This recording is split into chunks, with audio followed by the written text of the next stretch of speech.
To get an AI on Snapchat, you no longer need to pay for Snapchat Plus, thanks to a recent update.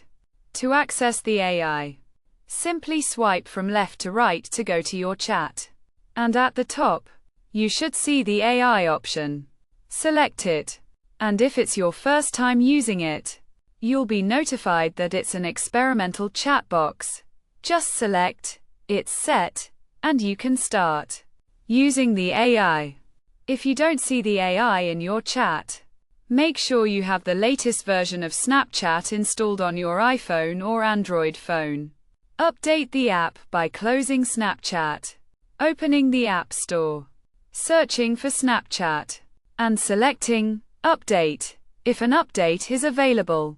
If the AI is still not available after updating, try uninstalling and reinstalling the app.